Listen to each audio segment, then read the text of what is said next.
Bienvenidos a nuestro segundo Hangout de Expedición Ciencia. Este se titula La doble hélice, y como ven tenemos una doble hélice con nosotros. Pero antes que nada quería, como en el último Hangout, volver a agradecer a toda la gente que nos está apoyando en Expedición Ciencia en esta nueva etapa que se inicia para nosotros.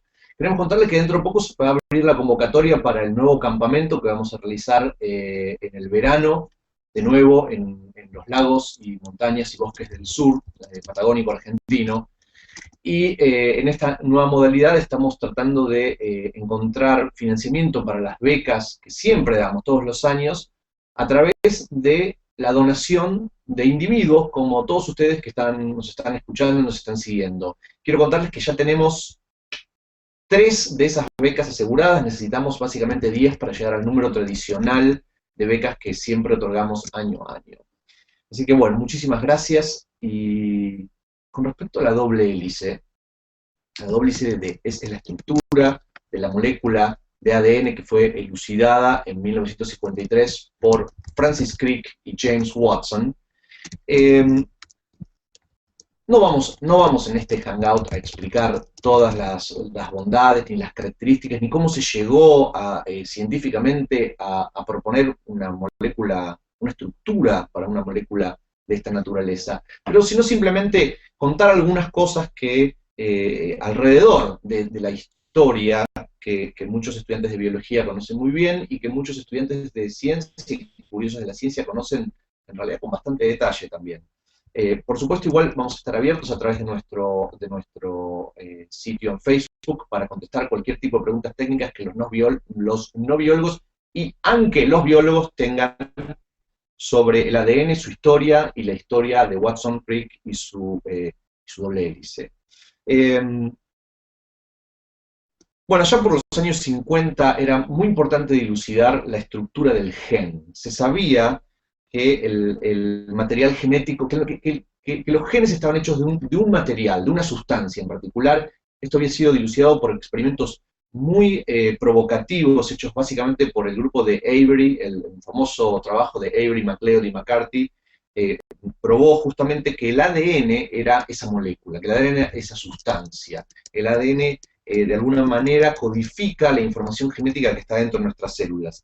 Entonces comenzó ahí una enorme excitación para ver, bueno, ¿qué podemos saber de la estructura en 3 dimensiones de esta molécula que de alguna manera nos diga cómo es posible que contenga información genética, que contenga un mensaje genético? Esto estaba en boca de muchísima gente y había 2 grupos en algún punto, o 2 grandes comunidades que iban a atacar ese problema. Por un lado estaban los físicos estructurales, que eran la gente que se dedicaba a resolver la estructura tridimensional de moléculas y terminaba con cosas como esta que tenemos acá. Y la técnica más usada en ese entonces era la cristalografía de rayos X, que se había empezado a usar para moléculas muy chiquititas, cristales muy simples como el cloruro de sodio, y en ese momento, en la década de los 50, se estaba empezando a usar para macromoléculas. Y había un laboratorio Cavendish en Cambridge, en la Universidad de Cambridge, en Inglaterra. Era el grupo más potente, liderado por Perutz y por Kendrew, y que estaban dilucidando la hemoglobina en ese momento, y en un momento una situación de enorme excitación, digamos. Y por otro lado estaban los genetistas. La genética era fundamentalmente una ciencia que estaba en el otro lado del continente, una ciencia norteamericana, que había empezado con la aceptación de las leyes de Mendel, digamos, en el 1900, y había sido llevada adelante muy fuertemente por Thomas Morgan, primero en la Universidad de Columbia, después él se trasladó a Caltech, en Pasadena, cerca de Los Ángeles, en California, donde se habían formado grupos muy fuertes de genética. Se había sumado en Pasadena a los grupos que se iban formando alrededor de Drosophila, Max Delbruck, que era un físico que empezó haciendo genética de virus de bacterias. Morgan tuvo varios discípulos muy importantes, de los cuales uno de los más importantes fue Müller. Y Müller en realidad se peleó bastante con Morgan y se fue a la Universidad de Indiana, en Bloomington. Ahí se encontró con otro gran genetista, que era un italiano que se llamaba Salvador Luria, que era extremadamente amigo de Max Delbrück en Pasadena. Y estos conformaban, digamos, el otro grupo, el que no, por un lado teníamos el grupo de la biología estructural y por otro lado, de este lado tenemos el grupo de los genetistas. Y aquí comienza la historia con dos personas viniendo desde estos dos mundos. Porque Francis Crick, que era un inglés, y que había estado, un físico, y había estado trabajando en algunas cosas de física, cuando en realidad un bombardeo interrumpió sus estudios, y ya a los 30 y pico, 34 años, 35 años, recomenzó a estudiar su doctorado, y le interesó mucho el tema de él no sabía si se iba a dedicar a la biología estructural, o sea, a todo el tema de la estructura en 3 dimensiones de las moléculas, o al cerebro, y decidió hacer estas cosas donde él, según sus palabras, donde lo vivo y lo no vivo se tocan, digamos. Entonces empezó y fue justamente al laboratorio que mencionaba en Cambridge, el laboratorio Cavendish, a empezar a trabajar con los cristalógrafos abstractos, que al principio él no tenía la menor idea de lo que era la cristalografía. Y por otro lado tenemos a alguien que tenía 25 años, que es James Watson, que fue un estudiante de la Universidad de Chicago, y para hacer su doctorado se fue primero quiso entrar en Harvard, lo bocharon, después quiso entrar en Caltech, también lo bocharon, no lo aceptaron, digamos, y terminó yendo a Indiana, pero en Indiana tenía a Müller y tenía a Salvador Luria, y él empezó a hacer su doctorado con Luria, y trabó una relación muy productiva y muy fraterna, digamos, lo quería mucho a su mentor, y él, por supuesto, lo contactó con Delbrück, y entre todos ese grupo dijeron, Watson es un hombre muy inteligente, un muchacho muy inteligente, tiene que dedicarse a resolver la estructura del gen. Y Watson estaba apasionado con hacer eso, así que lo mandaron a Cambridge a empezar a hacer cristalografía, y ahí fue cuando se conoció con Crick. Y empezaron y dijeron, bueno, la verdad tenemos que resolver la estructura del ADN. No empezaron a hacer cristalografía de ADN, simplemente empezaron a charlar, a tomar, a almorzar juntos, charlaban muchísimo juntos. Parece que en un momento les dijeron, bueno, este va a ser el cuarto de ustedes, así ustedes pueden hablar y no nos molestan a los demás, porque están todo el tiempo charlando apasionadamente, pegaron muy buena onda, a pesar de las diferencias de edades muy grandes. Watson ya estaba doctorado y tenía 25, Crick era un estudiante de doctorado y tenía 35. Y bueno, empezaron a decir, ¿qué sabemos del ADN? ¿Cuáles son los datos que podemos tener en cuenta para poder imaginarnos cómo es en 3 dimensiones? Y casi todos los datos venían en realidad de la bioquímica. Lo que se sabía es que el ADN, cuando uno lo calienta un poquitito, le pone un poco de ácido, se rompe en moléculas más chiquititas. Esas moléculas, bueno, acá tengo una para mostrar, bueno, en realidad no es una, son dos pegadas. Son lo que se llama bases nitrogenadas, y se sabía que había 4 tipos de bases, que ahora tienen un nombre, tienen nombres muy conocidos, se llaman, acá están, son tan conocidas que hay peluches, miren, acá están los peluches de las bases nitrogenadas del ADN, los niños pueden dormir ahora con peluches de esto, es muy lindo, y tienen letras muy conocidas, acá está la A, que viene de adenina, la T, que viene de timina, la C, que viene de citosina, y la G, que viene de guanina. Es muy interesante, ¿no? La guanina se aisló por primera vez a partir del guano, o sea, de la materia fecal, de desechos de aves, y por eso se llama guanina. En cambio, por ejemplo, la adenina se obtuvo de glándulas, en realidad de páncreas, que en parte es una glándula, y adeno quiere decir glándula, entonces de ahí viene el nombre adenina. La timina se sacó del timo de vacas. Si se hubiese hecho en Argentina, se llamaría la mollejina, seguramente, en vez de la timina. Pero bueno, fue en otro país que se hizo esto. Entonces, creo que en un momento dijo, el ADN se va a volver tan importante y el ATCG va a ser tan importante que no me sorprendería que alguien al tener mellizas les ponga adenina y timina de nombres. No sabemos que haya sucedido eso, pero sí hay películas como Gattaca que hacen popular todo este tipo de nomenclatura. Entonces se sabía que existían estas bases y que se sabían cómo estaban pegadas una a otra a través de azúcares y de fosfatos, y no mucho más que eso en realidad. El verdadero ataque tenía que ser a través de la difracción de rayos X, que era algo que estaban haciendo en un grupo vecino en King's College, London, en un grupo liderado por un señor que se llamaba Maurice Wilkins, y que tenía un estudiante muy inteligente que se llamaba Rosalind Franklin, que era el que estaba sacando las imágenes de donde se podía deducir algunas de esta estructura. Y cuando Franklin analizaba estas cosas, lo que había era que nada le indicaba que fuera una hélice, en realidad. Pero muchos pensaban que debía ser una hélice, porque es una manera muy elegante y muy fácil de compactar moléculas que se van repitiendo todo el tiempo. Entonces, al mirar esas fotos empezaban a emerger algunas cosas. Una de ellas era que seguramente, ellos decían, estas bases, nosotros las vemos acá, esta que está acá es una base, acá hay otra, acá hay otra, acá hay otra y acá hay otra. Esas bases debían estar apiladas, como están acá, una sobre la otra. Pero no se sabía dónde exactamente. Sí sabía que debía tener algún tipo de apilonamiento, en algún sentido. Y es muy interesante porque hay dos características muy fundamentales de esta molécula que se ven perfectamente en el modelo.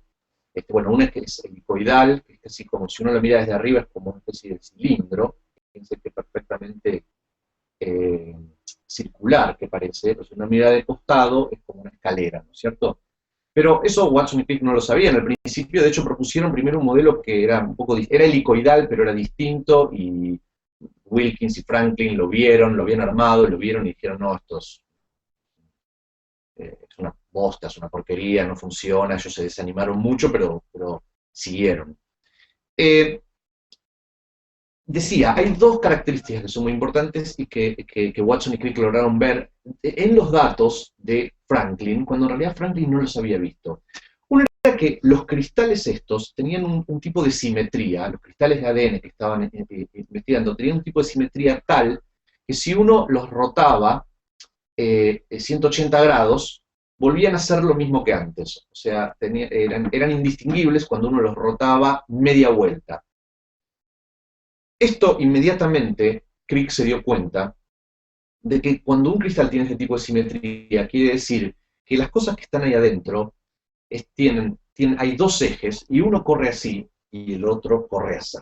Es decir, que había dos estructuras que más que paralelas eran lo que ahora se llama antiparalelas. Eso explica que si uno lo rota 180 grados, se encuentra con una cosa que es prácticamente idéntica a la cosa con la que empezó.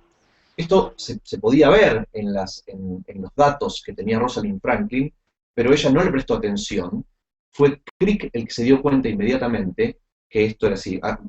Cabe aclarar que estuvieron varios años trabajando en esto, y que si bien al principio ni Crick ni Watson sabían nada de cristalografía, para cuando ellos en el 52 empezaron a atacar en serio todo este tema, ya los dos habían hecho mucho trabajo. De hecho, Crick fue uno de los autores de un trabajo muy importante teórico, en el cual se dan las fórmulas por las cuales uno puede ver matemáticamente qué tipo de resultado daría cualquier tipo de hélice. O sea, un trabajo muy fundamental. Y Watson había resuelto cristalográficamente la estructura del virus del mosaico del tabaco. O sea que habían empezado sin saber mucho, pero la verdad es que habían andado un trecho muy largo y no eran ningunos amateurs, ningunos diletantes para este momento. Entonces, primera cosa muy importante que Crick se da cuenta es que tiene que haber dos ejes que son antiparalelos. Y estos son los dos ejes que la doble hélice, es decir, hay una hélice que está yendo por acá, yo estoy marcando con mis manos, la otra hélice que va por acá. Me acuerdo una vez que fui a un lugar en Europa donde había una escalera que formaba una doble hélice. Cuando uno estaba de un lado de la escalera y veía por ahí a otro, de la otra persona, y pensaba que si daba una vuelta lo iba a alcanzar. Y en realidad eso no era cierto, porque eran dos escaleras que corrían como una doble hélice y nunca se tocaban.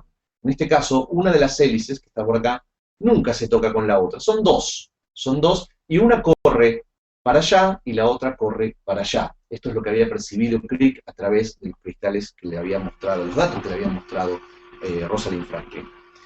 Y la otra cuestión es que se empezaron a dar cuenta que las bases tenían que estar en el centro, acá en el medio. Para que estuvieran ahí en el centro pasaban una serie de cosas que de alguna manera tenían que interactuar para mantener a las dos hélices juntas, tenían que pegotearse de alguna manera. Entonces, en un momento, Crick le pidió a un colega que estaba ahí, que era un matemático, que estaba ahí en Cambridge, si él podía calcular de alguna manera químicamente qué tipo de interacciones se podía dar y qué base debía pegarse con cuál. Y en realidad él hizo todo el cálculo y le dijo, bueno, mira, según mis cálculos, la A se tiene que pegar con la T, y la G se tiene que pegar con la C, que es lo que estoy haciendo acá en estos plush que tengo acá, que se quedan pegados. Acá tenemos una C y la G, y acá tenemos la A y la T pegaditas. Bueno, bárbaro, dijo Crick, pero medio se olvidó de eso. En el ínterin, Watson y Crick empezaron a ver que los resultados de un señor que se llamaba Erwin Chargaff, que es un señor que descompuso el ADN en partecitas y cuantificó, es decir, contó qué cantidad aparecían de C, de G, de A y de T, y lo que encontró es que la cantidad, por ejemplo, de A y de C que había en un determinado bicho, en un determinado animal, era completamente distinta a las cantidades de A y de G que tenían en otro bicho. Sin embargo, dentro de una misma muestra de ADN, la cantidad de A era igual siempre a la cantidad de T, y la cantidad de C era igual a la cantidad de G, siempre. Lo lógico, uno podría decir, bueno, inmediatamente Watson y Crick tendrían que haber pensado, esto es evidente que la C y la G se están tocando, se están uniendo de alguna manera y por eso tienen la misma cantidad. Sin embargo, no hicieron esa conexión inmediatamente, a pesar de que tuvieron una entrevista con Chargaff, donde Chargaff los sacó carpiendo porque dijo que no sabían nada de nada. De hecho, Crick ni siquiera sabía las fórmulas de las bases, lo cual lo indignó a Chargaff, que era un bioquímico. Y empezaron, en realidad, se olvidaron un poco de eso y empezaron a armar distintos modelos para ver cómo podían encajar esto, de que las bases estuvieran en el centro, de que los fosfatos y los azúcares estuvieran afuera, que era lo que querían, y que fuera una doble hélice corriendo las dos hélices en forma antiparalela. Y bueno, le encargaron al taller que había ahí en Cambridge que hiciera unos modelos un poco como estos, pero más grandes, de metal, para que ellos pudieran empezar a jugar. Y estaban jugando en la mesa cuando apareció otro científico, se llamaba Donahue, y los miró y le dijo, a veces era Watson, que estaba jugando en la mesa, así, con sus modelos de bases nitrogenadas, y dice, están mal las que tenés. Y Watson dice, ¿cómo están mal? Sí, esas fórmulas, esas estructuras están mal. No, pero yo las saqué de los libros, saqué de los trabajos publicados, dice Watson. Y Donahue le dice, sí, pero yo estuve haciendo unos experimentos hace poco, estuve determinando la estructura y te puedo garantizar que esa no es la estructura, es un poco distinto. Entonces, Watson dijo, no puede ser esto, y así asombradísimo fue y habló con el taller, necesito que me hagan las bases de distinta manera, el taller no llegaba, se puso impaciente, entonces agarró cartón, las dibujó en escala, las recortó y empezó a jugar. Empezó a jugar y se empezó a dar cuenta, entonces, que si, por ejemplo, uno tiene, o sea, acá yo tengo una A, ¿no? Tiene esta estructura, ¿verdad? No sé si ven, tiene incluso el dibujito de la fórmula ahí. Entonces, si yo una A la quiero meter, la A tiene un anillito acá y tiene otro anillito acá, tiene dos anillitos. En cambio, por ejemplo, una T tiene un solo anillito. La A y la T son de tamaño muy distinto. Si yo quisiera poner en el centro de la doble hélice una A y una G, por ejemplo, acá, son demasiado grandes las dos, demasiado grandes. Si yo quisiera poner una C y una T, son demasiado chiquitas. Entonces empezaba a ser claro que de alguna manera la A tendría que ir o con la T o con la C. Y lo que Watson se dio cuenta jugando con sus cartones es que si uno quiere aparear, digamos, si uno quiere que se toquen y se junten y se peguen una A con una C, por ejemplo, acá se dan cuenta que tienen un grupo que es idéntico a este, entonces no son complementarios, son idénticos, eso hace que se choquen y se rechacen y no pueden generar uniones. En cambio, la A y la T andaban perfectamente y se pegaban.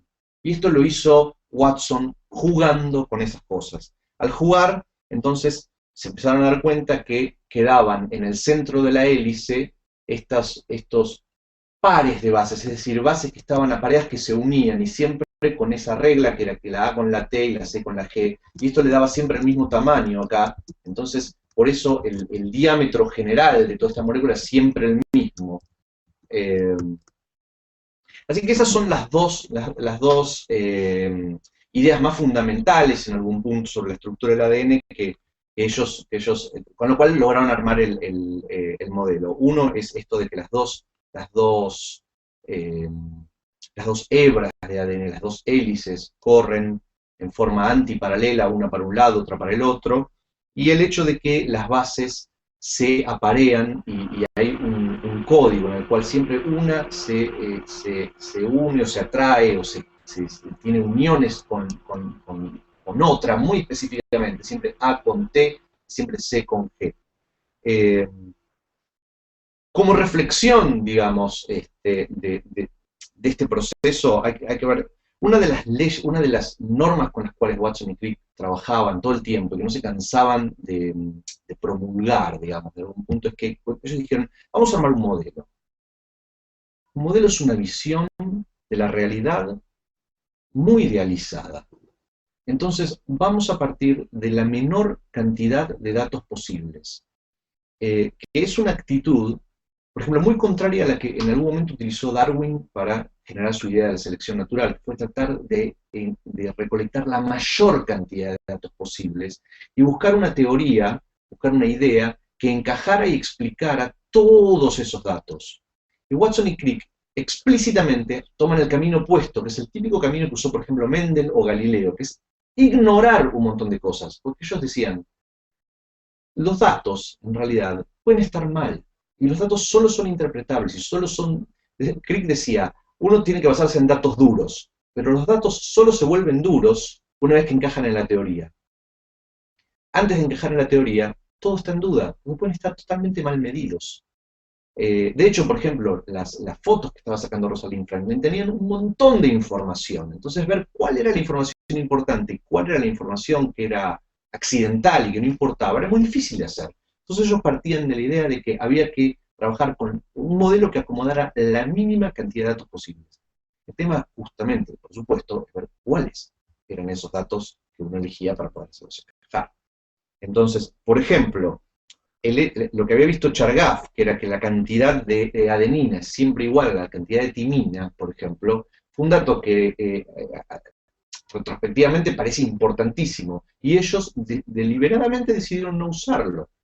Después, cuando acomodaron y vieron que había que aparear bases para poder que el diámetro de la molécula sea constante y para poder hacer que una hebra quedara unida con la otra mediante uniones débiles en el medio, entonces dijeron, ah, pero esto encaja perfecto con lo de Chargaff, y entonces empezaron a meterlo. Pero es muy interesante ver cómo la forma de trabajar de ellos era tratar siempre de empezar acomodando la menor cantidad de datos posibles. Bueno,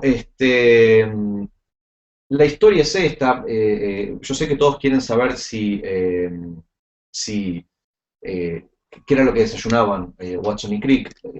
Lo sabemos, pero lamentablemente no nos queda mucho tiempo como para discutirlo. Sí les puedo decir que cenaban mucho en un pub que se llamaba Eagle, o Águila, cerca de ahí de la universidad, y que es altamente probable que hayan comido pastel de papas. ¿Está bien? Eso es muy, muy probable, pero del desayuno vamos a hablar en otra oportunidad.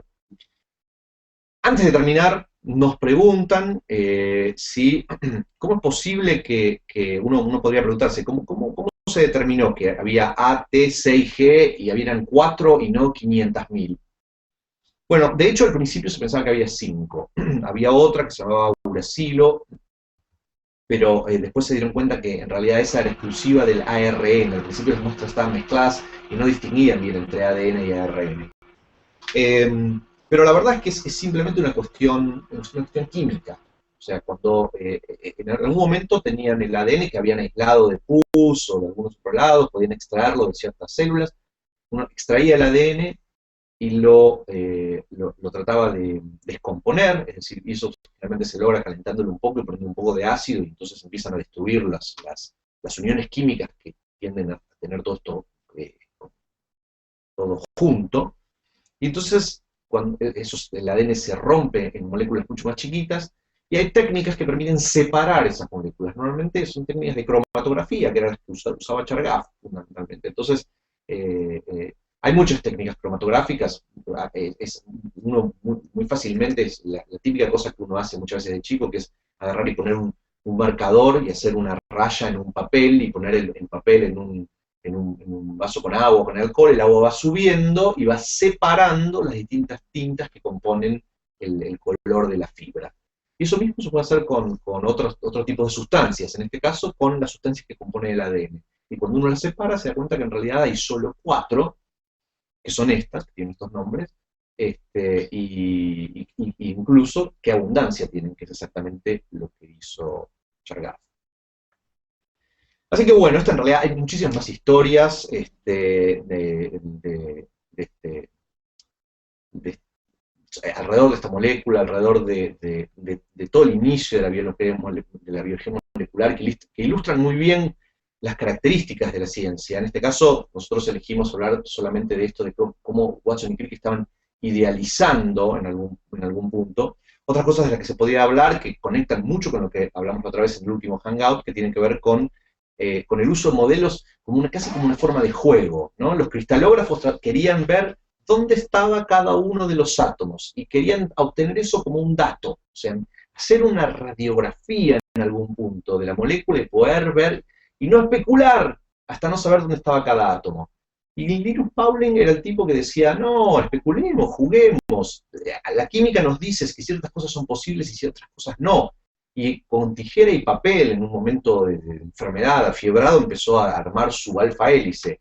Y Watson y Crick hicieron buena parte de lo mismo, en gran parte guiados por consideraciones matemáticas y por limitantes, porque no todos los arreglos de estos átomos son posibles, pero había algo de mucha libertad, de mucha imaginación, de mucho juego. Que justamente son las cosas que en algún punto queremos tener en el campamento, mucha libertad, en toda expedición ciencia está gobernado en algún punto por mucha libertad, mucho juego, mucha diversión, poder divertirnos con la ciencia, ver lo fascinante, lo divertido, lo osado, lo raro que tiene. Así que bueno, con esta última reflexión yo me despido. Obviamente hagan todas las preguntas que quieran sobre la historia de esto, que es mucha y es muy fascinante. Y bueno, volver a agradecer a todos los que nos siguen y a los que están donando. Por favor, sigan comunicándose con otros, sigan haciendo correr la bola de que estamos acá, de las cosas que hacemos, de cómo las hacemos, de lo mucho que nos importa, y de que los necesitamos en este momento que hablen de nosotros, que hablen con nosotros, y también donaciones que nos permitan hacer que más chicos de distintos lugares del país puedan venir, encontrarse, discutir con ellos, discutir con otros científicos, hablar, no quizás de ADN, quizás sí de las estrellas, de qué están hechas las cosas, en fin, de un montón de temáticas fascinantes. Esto es todo por hoy.